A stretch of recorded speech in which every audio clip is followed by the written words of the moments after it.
Hey folks, welcome back to the Portable Gamer. Welcome back to Dolnośląska Wieś, Poland. Welcome back to Farming Simulator 17. Did you hear that? I just breezed right through it, man. Dolnośląska Wieś, Poland. You should hear me spit my flow when I'm rhyming. I'm kidding. I do not spit a flow. I don't spit anything. I really don't.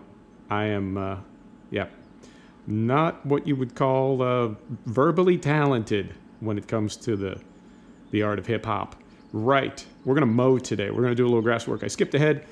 We're doing 6-day seasons instead of 9. I'm trying to find something that works a little bit better for YouTube. So we're going 6 days instead of 9. Now, I'm curious about something, and we can talk about this after we get rolling. But when you go with 9-day seasons, if you top off all your animal food, it will last for 3 days. Everything is based around 3 in seasons. So I'm curious, with a 6-day season, now does that still last for 3 days? Or is it now only 2 days? And if you go to a 3-day season, does it now only last for 1 day? You see what I'm getting at? Because one of the problems that I have with seasons is when you get into winter time and there's nothing to do but take care of animals, I find that I take care of my animals and then I speed up time, go to the next day, and then I take care of my animals again. It gets a little tedious when you have those 9-day seasons on. Right. So we've got the Kverneland trailed mower. This is a beautiful mod. It really is. I don't know how I feel about doing a trailed mower on some of our bigger fields, but we're supposed to be a small farm, and we were down to €1,000, and I had to take out a loan. So I went with this. It's a beautiful mod. It really is. It's a classic mod, and it's a lot of fun. So we'll see. We're going to sort some things out once we get into mowing. So that's one thing. And then the other thing is I got a loading wagon. I got it in our corporate orange. For some reason, our farm just ended up being orange. You know, every farm I feel like has a color, you know, somebody's favorite color. So I got this Pottinger, and I must admit, it is ridiculous. It's way too big. It doesn't make any sense economically. It doesn't make any sense, like, practically. I just liked it. I wanted to go with it. And we're pulling it with our Unimog. And there's a reason why. Our Unimog does have PTO front and rear. And it's got the horsepower. This thing requires 160. The Unimog is 210. Our MB track is only 150, right? Because I was thinking, well, I'll pull the mower with the Unimog. And then I'll pull the loading wagon. I'll pull the forage wagon with the MB track. It makes a lot more sense. But it doesn't because of horsepower. And I am trying to keep the hours down. I'm trying to keep the maintenance down on our Deutz-Fahr Golden Warrior 7 Series. So that's parked. And then the only other thing that leaves is the Kirovitz K700. And that thing's good for nothing. It really is. It was fun. It was a fun experiment. But the days of fun are over as far as I'm concerned. Right. Let's get rolling. We are also... we were locked in really rock solid 60 FPS. Oh, that sound. I love it. We were locked in at like a rock solid 60 FPS in early spring. We didn't have any leaf textures on the trees. Now we do, and 60 FPS, I must say, is a fuzzy golden memory. Long gone. We're barely making 30 now. This is a very detailed map. It really is. But it's a fantastic map. I cannot recommend it enough. Let's point this out before we go any further. Yes, that is crop damage from when I made a turn when I was spreading fertilizer with the Unimog. I did not put on row crop tires, thinking I would only be driving on grass. And of course, I forgot myself, and I did damage some of our potatoes. Fortunately, we planted a ton of potatoes, so I think we're going to be okay. I think we are, but... I'll point that out to you. I was not a good fake farmer. Now, here is a conundrum, and I think what I'm going to do is, I think I'm going to drive in the tracks that I left with the Unimog when we were spreading fert, and I think I'm going to make a row right down the center of the field. Now, when this thing unfolds, it will kick off to the side. However, we can bring it back in so it will trail directly behind us. And this is my thought. This is my thought. Let's get this thing fired up. Oh, yeah. Oh, yeah. Oh, MB track is Heavy track is not happy. Right. Here we go. Let's do some mowing. This is my thought. I've seen this before. It makes sense to me. But I really want it to make sense to me. And this is my understanding of this technique. When you're using a trailed mower, if you go around the outside of the field to make a headland, you lose some crop. You have to crush a little crop, right? Now, we're not losing crop right now because we're only driving on something we've already crushed. So that's one thing right there. We're going a little fast, too. We're going a little fast. Hang on. All right.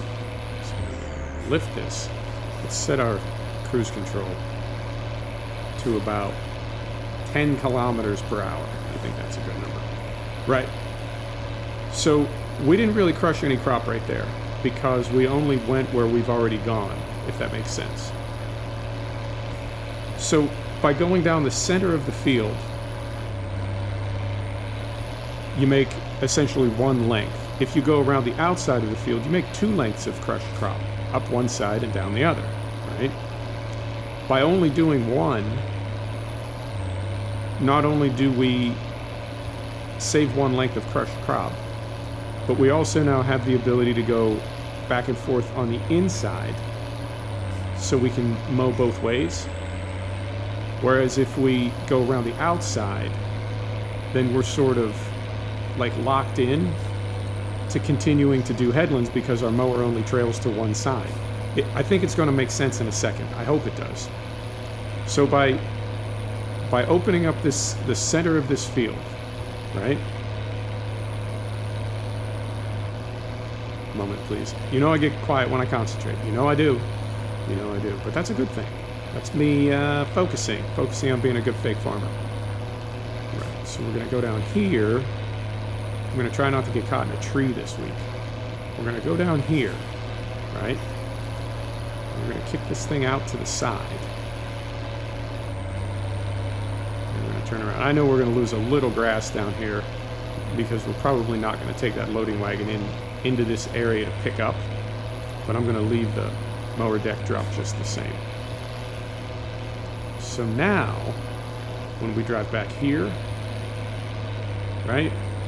We only lost one length rather than a length on one side and then a length on the other, right? So we saved a little crushed crop that way. And when we get down to the end here, we'll have to make one more sloppy turn before it's really opened up. But you see what I'm getting at? Now we can cut up one side and down the other, whereas if we make a headland around the outside, we're sort of still locked into just going around the outside of the field because we don't want to crush any more crop. So now, let me see if I can do this without getting us caught in a tree. Oh.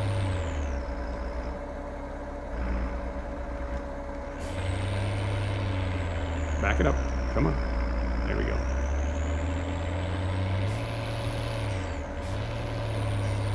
So we'll go around this tree. Yeah, the ends are going to be a little bit sloppy, but that's okay. That's all right. So now as we come around here, right, drop the deck. Right? So now we can go up one side of this and down the other without deadheading and without just going roundy-roundy. So now we can make some good parallel lengths that are going to be super easy to pick up with our loading wagon. Make sense? I think what I just did makes perfect sense. I could be wrong. I've certainly been wrong before. But I'm feeling pretty good about it, I have to say. Right. Lift the deck. Make a big turn. Try not to run our rear tire into the mower. Drop the deck, right? Yep, that was my plan. It seems to have almost worked out. Time will tell. So yeah, I have been thinking this week about difficulty in gaming, about how hard games are. And I've really been like reflecting on this, and I'll tell you why. So about a month ago, right after Christmas, I got The Division. I've enjoyed it. I wouldn't say that I've beaten it, but I would say that I've played the game to the point where I have kind of lost interest in it. And I'm also aware of the fact that in RPG, you do get to a point of significantly diminished returns. You do get to a point where you sort of have everything, and the only reason to play is to get different stuff, like one tier under the stuff that you wanted. I don't mean that it's any different quality, I just mean that there's some stuff you wanted, right? Like in the highest levels of gear, there's stuff you wanted and there's stuff you didn't want. Once you have all the stuff you wanted, the only other stuff to get is stuff of the same quality that you weren't that interested in to begin with. But why the hell not? You have the money, right? But it's not worth grinding for. The stuff you want is worth grinding for. But not just random stuff. Who cares about that? So I don't know that I'll keep grinding, and it's a strange place that we get to as gamers, particularly in a game like that, where you have everything you want, and the only reason you were getting it in the first place was so you could level up, so you could play in harder areas that drop better stuff that you wanted. And I contrast that with something like Euro Truck, where you want to level your truck up so you can haul bigger loads, but once you get to that point, then that's just what you do, right? You haul heavier cargoes, but that was all you wanted to do. And even though Euro Truck is more actual work, I mean, you're simulating something that people do for a living. You're literally simulating work. Or right now, I mean, people talk about farming in RPG. We're literally farming, But this is what we want to do.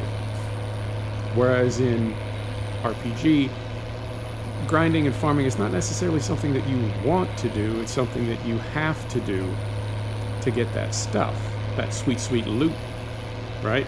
Well, we have it. Now what do we do? And getting The Division led me to get Ghost Recon Wildlands, which is also a very cool game, but it is much, much more a tactical shooter, and it's also got a strong stealth element and a strong planning element. Really takes me back to the days of old Rainbow Six that I used to play. It was before internet was fast enough really for multiplayer games. We used to play on a LAN at a big house that I lived in Fort Collins with a bunch of friends.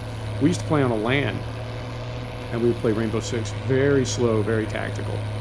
And that's the way Ghost Recon plays.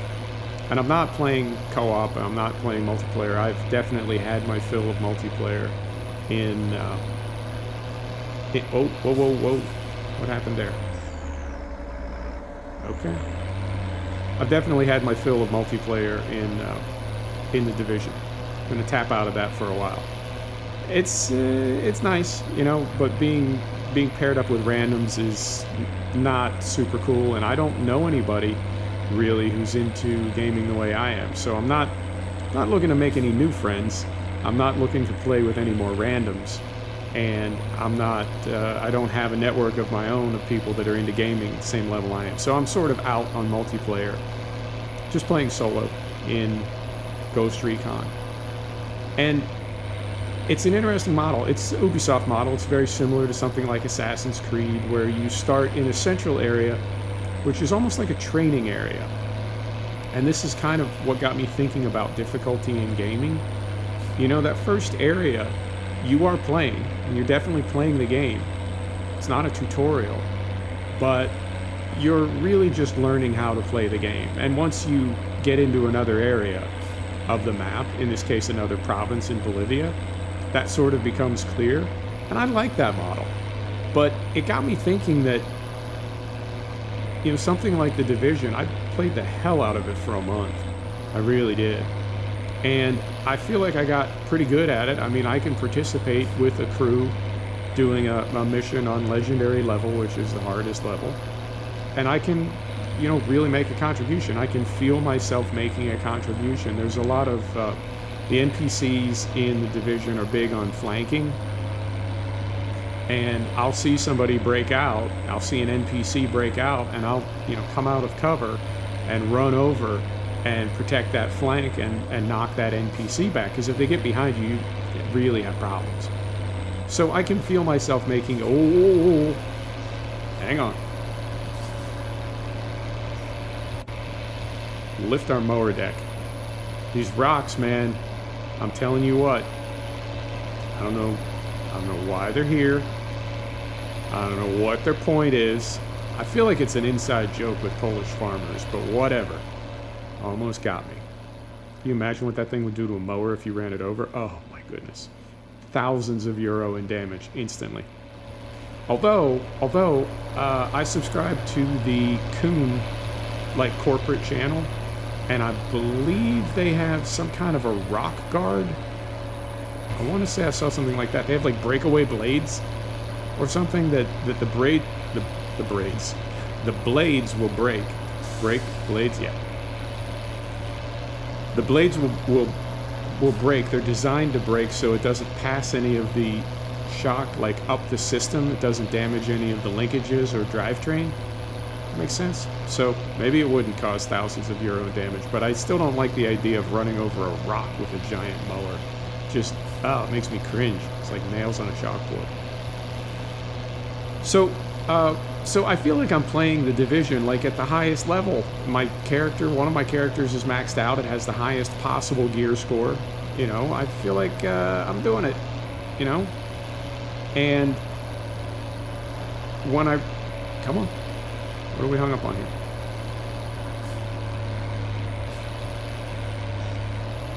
There we go. And when I hop into Ghost Recon, I feel like I'm starting the process over again. Not in a bad way, but you gotta learn everything all over again.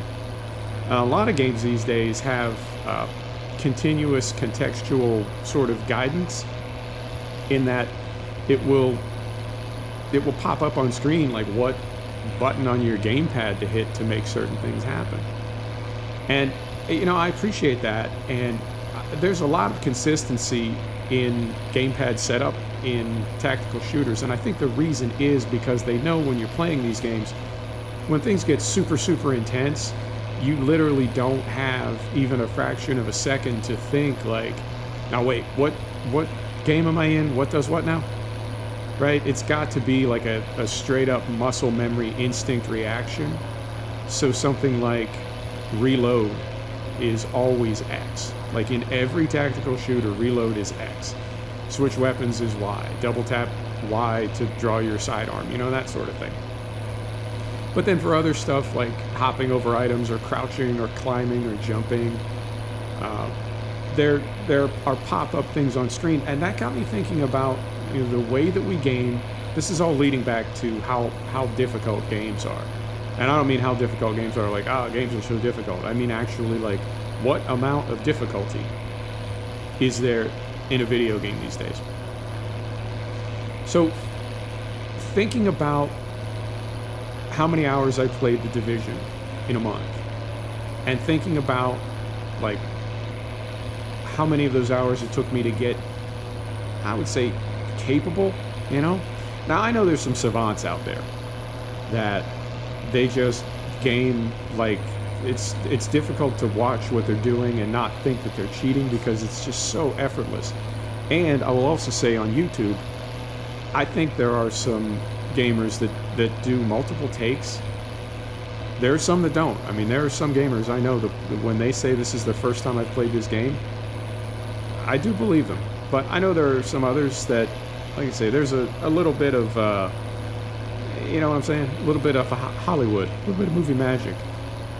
And I can tell you, from my perspective, the hardest part about that is being convincing that this is the first time you've done something when it's not. Because I know I've screwed up some videos and had to record again, right? And screw up enough times and you've started the same video enough times, and it's really a chore to, you know, hey folks, welcome back to the Portable Gamer. It really is hard to do that because you're just pissed off and you've done it like 5 times. So I think it's both. I think some gamers are truly gifted and talented at video games, and they just bang it out first time, no problem. I think others record multiple takes until they get that mission or that level, and they just kind of fudge a little bit, which is totally cool. You know, when I go to see a band, I really don't want to think about them rehearsing. I want to be amazed at how good and tight they are as a band. So it's cool. It's cool either way. But there is a learning curve to these games. That's what I'm getting at. And for something like Ghost Recon, the NPCs feel pretty random. They feel pretty natural, you know. The Division, once you've played the same mission over and over enough times, when you're grinding, when you're farming, you realize that there's a lot of spawning from identical places to the point where you and your crew are like running from one side of the play area to the other because you know a bunch of NPCs are about to spawn there. And you run over and, you know, throw out a bunch of turrets and throw out a bunch of grenades, and when the NPCs spawn, they spawn like essentially into hell, and they're just instantly mowed down. But come on, we're not playing for fun. We're farming. This is supposed to be efficient. So the Division, the NPC spawns are really not very natural, and it feels kind of fake and kind of hokey, but whatever. So you can learn the spawn points in something like the Division. I don't know if you could ever learn the spawn points in Ghost Recon because they seem so random and the play area is so much bigger and there's so many more missions and kinds of missions. So that's what I'm asking, is how difficult should a game be? Should a game be impossibly difficult to the point where it's frustrating? Or should a game be easy enough, not easy, but easy enough that you can feel a sense of accomplishment and you can have some fun? And that's the next question. How fun should a game be? Because, you know, I'm seeing the evolution of video games in my lifetime.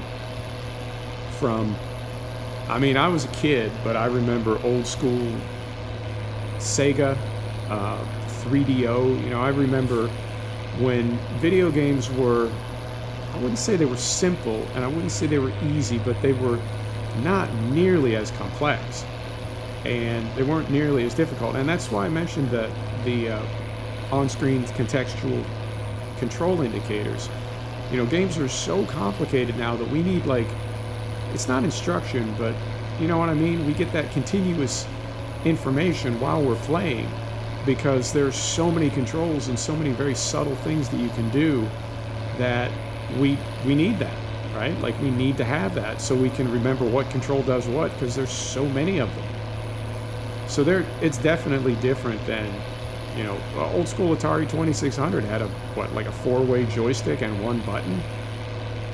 Games were a lot more simple. They're a lot more complex now, and they're a lot harder. How hard do we want them to be, you know? And I know that there is adjustable difficulty. But when I look at something like Ghost Recon, you know, that first province that is sort of the tutorial province, and also you can kind of level up your weapons and you know, just sort of get a feel for the game and get your wits about you. All right, that's cool. But I also feel like the way that these games are set up, it's not quite sink or swim, but it's like when you can get out of this opening map, this opening province, then you're ready to go to the next one. We might snag this tree. I hope not. Okay, we're going to need to go, save game. We're going to need to go a little wider next time because we just about snagged that tree. So I think you see what I'm getting at. That games need to be hard enough to be challenging, and we want them to be challenging, but it needs to be in the right way. It can't just be stupid hard to the point where you feel like you're never going to accomplish anything and you're not having any fun. But it also can't be so easy that you just sandbox through it. So I've really been kind of reflecting on that, playing the Division and then playing Ghost Recon. I've really enjoyed both of them. They're completely different, and it's been, I don't know. I don't want to say it's been a learning experience or an eye opener or anything, but these are the first games outside of industrial sims that I've been in since I got back into gaming a couple of years ago. I really have not been in a shooter for years and years and years, either an RPG shooter or a true tactical shooter. Although Ghost Recon does have that pretty strong stealth component. It's not quite Metal Gear Solid old Metal Gear Solid, I guess, was stronger on the stealth than the new one is, but it's still, you know, it's something. The stealth component of that is definitely something. So, I don't know, man. I don't know. I also wonder, now surely game developers know how much we play games. They have to. And with Steam, you know, feeding that information, that data back to a developer, they know exactly how many people play their game and when, and a lot of other things. I'm gonna get this rig parked. Let's get it folded up here. I'm gonna park this thing, and I'm gonna hop in our loading wagon. We'll just do a couple lengths and see how fast that thing is filling. If I think I can fill it before we go much past 30 minutes, I'll go ahead and do that, because I'm trying to keep the videos to 30 minutes now. So I would like to fill it, and I'd like to see how that new, well, maybe it's not new, but that different kind of silage bunker that doesn't have the sidewalls, I'd like to see how that works as well. So, like a good farmer, I will leave this tractor running because it's probably hot as F from all that grass we just mowed. And let's go hop in our Unimog and come over here with our forage wagon. So I think you see what I'm getting at. Like, when I look at something like, what's a good example? Well, I mean, race sims are in a different category of their own because you're primarily racing against yourself. But I feel like race sims have got so realistic recently, in the past 3 or 4 years, that there is the reality that some people just aren't very good race car drivers, but they're very consistent. They don't crash a lot, and they have a great time. And I feel like in something like iRacing, you can do that. I mean, if you're a good, solid, sort of non-smashing into people race car driver, right? You can play in iRacing, and maybe you'll never win a championship, but you can race and have a great time. And that's the difficulty, I guess, the way that the difficulty in iRacing is set up. The better you are, the better the people that you race against will be. It continues to bump you up, you know, per bracket, per license, that sort of thing. So it's constantly adjusting. Now, when we're racing solo, when we're racing offline in any other race sim, then it's sort of up to you to set difficulty. And that's, I wouldn't quite call it a moral hazard aspect, but we have to decide for ourselves, you know, do we want to win all the time? Or do we want to, what's going on here? Are we picking up? Are we not picking up? Ah, this is this thing. Moment, please. Let's set the brake. Slow this down. And one of these, yeah, that's it. That's it. One of these, it is on. Pickup is down.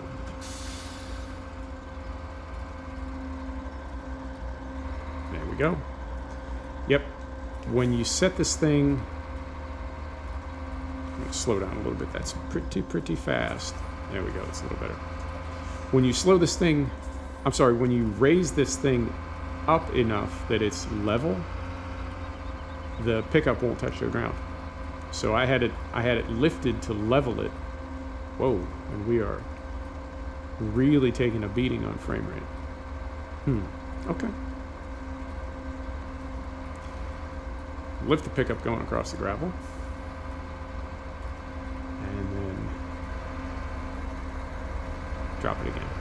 How are we doing on time? 29 minutes. Let's see how she goes. Let's see how this thing is filling. And we'll decide. I didn't get a rake.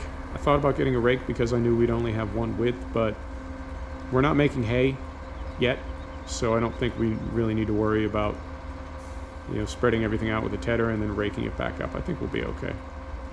I think we'll be okay. So developers can see how much we play a game. And I think about the different games that we play. And I think about something like a race game where you get up to a certain point and then you're sort of maybe getting better slowly or maybe not getting better at all. That's what I was getting at earlier. Maybe you're just the kind of person who really enjoys playing race games and you're not terribly good at them. and that's fine. But then in something like Ghost Recon, you kind of have to be good at it if you want to get to the higher security provinces. So there is a difficulty adjustment, but how low does the developer make it, and how much do we make it easy on ourselves, right? Versus learning to be better at video games, and what kind of time do people have available to do that? And that's something that I think about. Like, if you want to binge a game, you're going to get good at it, right? But if you just played a few hours a week, like grown-up people do, like grown-ups, adults that have kids. I don't have kids. I could play video games all the time. But if you're a grown-up adult and you can only play, like, maybe you can sneak in an hour a day, you know, maybe, and that's not going to be every day. Not if you're a grown-up. You got stuff to do, you know.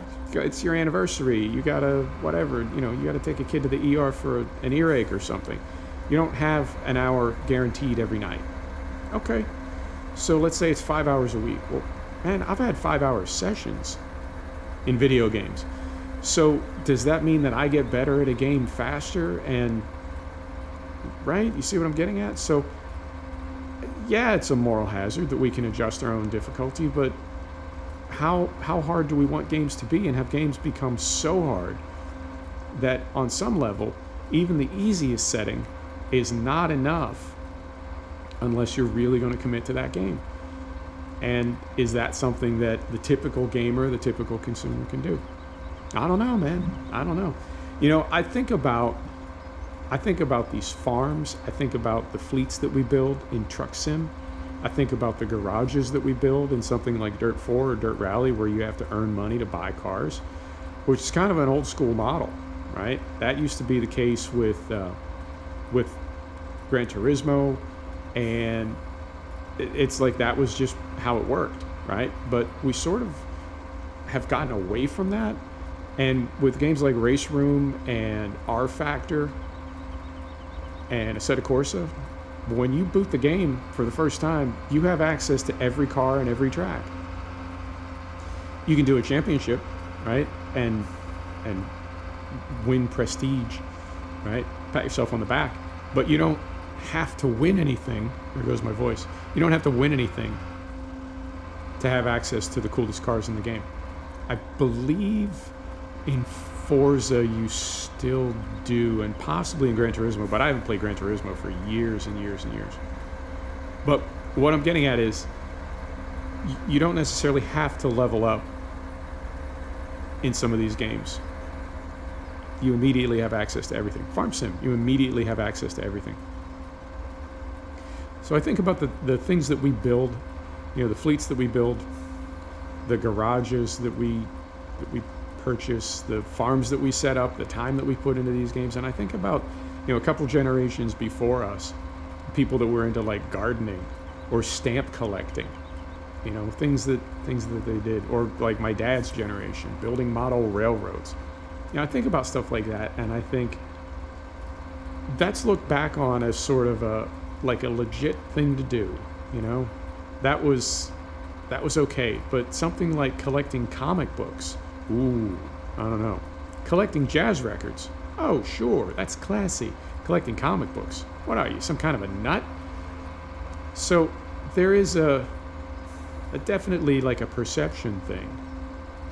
But like if you live in an apartment, you can't have a garden. Maybe you can have like a window box or something. You know, I travel, I can't have a garden, I can't have a model railroad, I can't have any of those good, noble pursuits that are or were socially acceptable. But something like gaming is an opportunity to build something, I wouldn't say trivial. Yeah, it is trivial. It's trivial in the same way that a decorative garden is trivial. You can't eat it, you know? You're not making any money from it. What are you doing? Well, I'm just doing something that relaxes me, that I enjoy, that I put time into and learn about and get better at. Well, okay. That's the same with video games. But I think for a lot of people from that older generation, they don't really get that. They don't really see it that way. They think it's still, you know, smoking a bowl and playing Sonic the Hedgehog. And it's been years, you know, since I smoked up and played Mario Kart or something, it is good fun.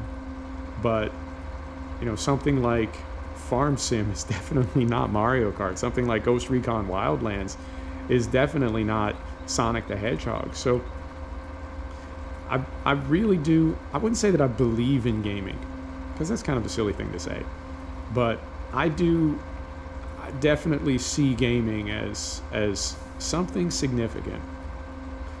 And it's not just mindless entertainment.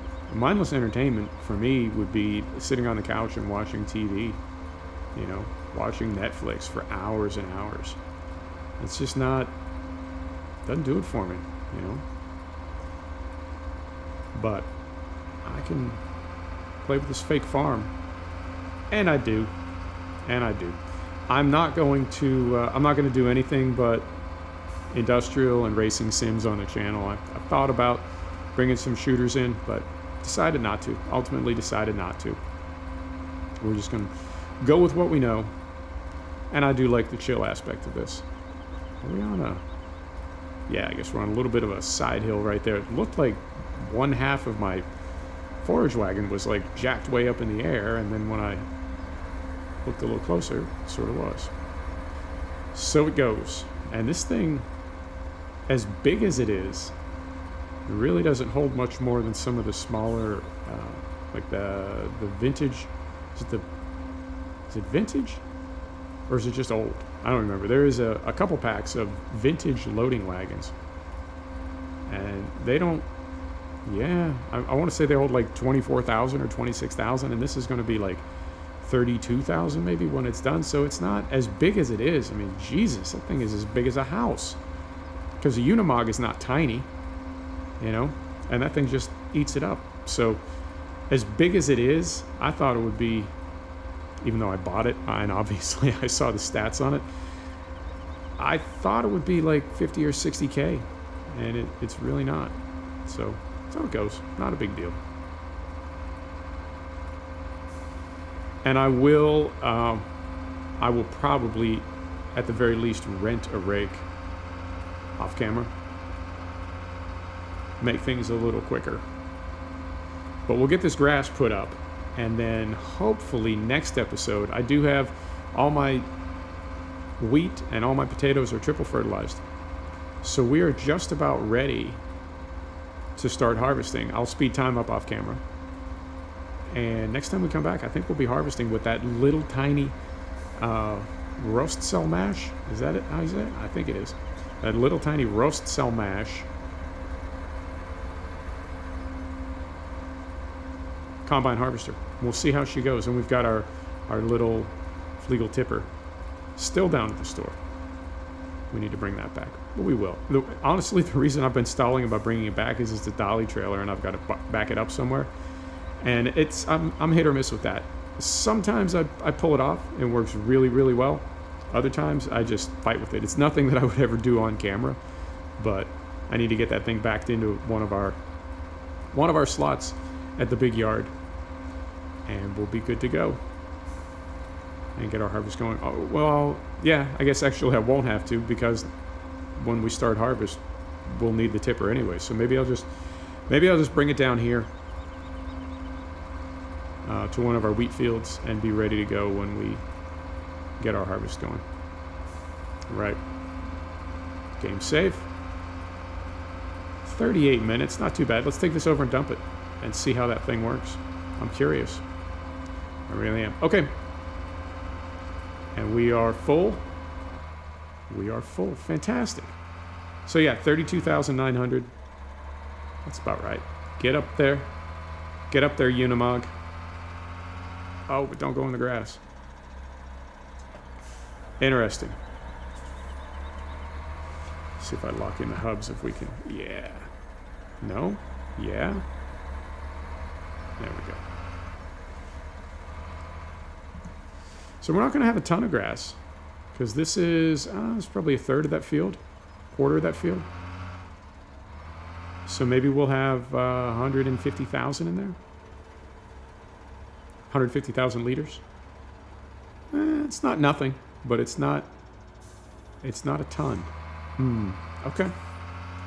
We can do that twice per season. Where is my... there it is. Almost drove right past it. We were getting to the road, and I knew it wasn't on the other side of the highway, so we would have gone too far. Okay. Crush a little bit more grass. Oh, man. So embarrassed about those potatoes. I just made a big turn there, and by the time I realized what I was doing, it was too late to stop, and there was no point anyway because I'd already done some crushing. Right. When do I get... Huh. When do I get an icon? Because as I'm looking up on top, I see fill level and compaction. So this is definitely a bunker, but I'm not getting the empty here. Huh. Let's take a look. All right. This is a little dicey because if this goes wrong, it's going to make a big-ass mess. All right. Ready? Here we go.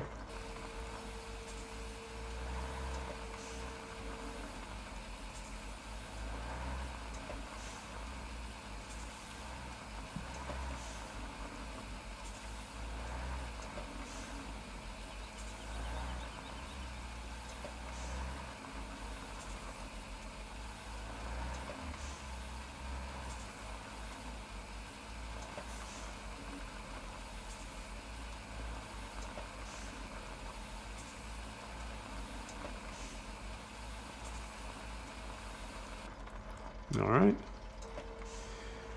Well, we'll see. I'll fill that thing up off camera and put a cover on it and let it start cooking. And next week, I guess we'll do some harvesting. Right. Let's hop out. Screenshot. How we looking? Yeah, that looks all right. There's your screenshot right there, folks. Thanks for stopping back to check out The Portable Gamer. Thanks for joining us for another episode of Farming Simulator 17 from Dolnośląska Wieś, Poland. And we will see you next time. Take care now.